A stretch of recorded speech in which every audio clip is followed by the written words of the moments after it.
It is a beautiful, sunny spring afternoon, right after the school day ends. So you're gonna go outside and do your favorite activity with your buddies. You're out there throwing a football with your buddies in the street, and a ball bounces right off your stupid, idiot friend's hands right into a neighbor's shrub. What the fuck, Richard? Your friend says, "Hey, the ball is 1 yard up the street," but you didn't see where the ball landed. And this statement really confuses you. Unsure what to think, you look at the bush, only 3 feet away from you, but you turn, with fear and uncertainty in your eyes, over to the next house's yard, wondering which yard away could the ball be. Because a yard is not only the term for one's outside area around your house that you mow with your lawnmower, but it's also the term to describe 3 feet. Now you may be wondering why we even have a measurement for 3 feet. And lucky for you, I am also a history professor. I have 18 master's degrees in the history of football. So let me teach you something. King Henry the first of 8 King Henrys, literally took one of those like Taylor tape things and measured around the circumference of his overstuffed beer gut and decided to create a unit of measurement out of the circumference of his fat ass stomach. And he kind of just declared that over England, and everybody has just been rolling with it ever since. In Europe, they use something called a kilometer to measure distance. I don't know what that is. In Mexico, they use pesos to measure poverty. However, none of those units make any sense to me. Listen, I'm gonna be honest with you. I'm kind of retarded. As a red-blooded, blue-backing, gun-owning American citizen.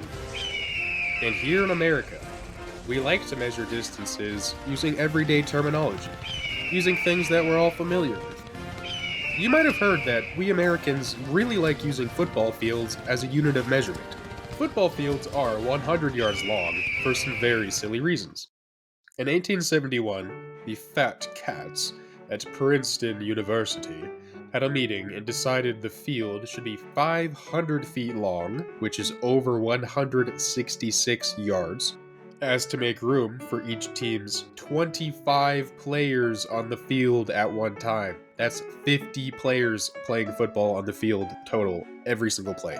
1 year later, in 1872, the Fat Cats at Yale University decided to shrink the field to 133 yards, to accommodate for the current fad of football being played with only 20 players per team. In 1876, some group of old guys decided that the field should be 70 yards wide and 140 yards long. The amount of players on the field was changed to 11 per team, and the position of center was created to snap the ball to your quarterback. Then, in 1912, a bunch of colleges got together and decided that their previously built stadiums would be best off to go with a 100-yard field. Now, if you're curious how long your cat or maybe your dog is, well, if you live in America, you may find 0.00013 football fields a little bit cumbersome to convert for how long your cat is, but luckily, you needn't leave the football field to find the measuring stick that you yearn for. That's right, a football! The measuring stick for what is obviously exactly 1 foot. Although, if I'm gonna post this on YouTube, I should probably double check, because I don't think I've ever looked that up in So apparently a football is 11 to 11.25 inches. So it turns out that footballs are actually called footballs because insecure men needed to give women a very inaccurate idea of what 1 foot looked like in order to successfully lie about the measurements of other male body parts. So it turns out footballs are actually a foot long because footballs were originally just a pig bladder blown up like a balloon, hence the phrase toss around the old pigskin. But eventually, humans decided that playing games with inflated animal intestines and putting your lips on them to blow them up was maybe causing diseases, so they decided to go ahead and try to imitate that shape with some inflated rubber wrapped around some leather. I guess a pig intestine is the reason that a football is the size that it is. Now, let's say you have never been in the United States before. You're visiting here from another country, and you see all these people walking around with this statement: Football World Champions on their shirt. And you know that American football is not played in other parts of the world. So you may be a little confused as to why Americans may be claiming to be world champions of football.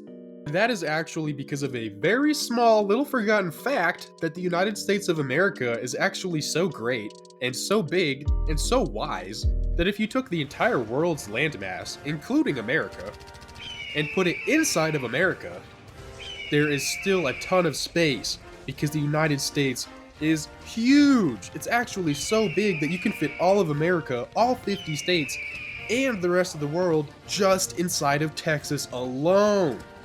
So, winning a championship in America is being a world champion, because America is bigger than the rest of the world. And there you have it, folks. You can now impress people in clubs and at parties by telling them the history of the size of a football field, the history of the length of a football, and you can teach them about how America is bigger than the entire world.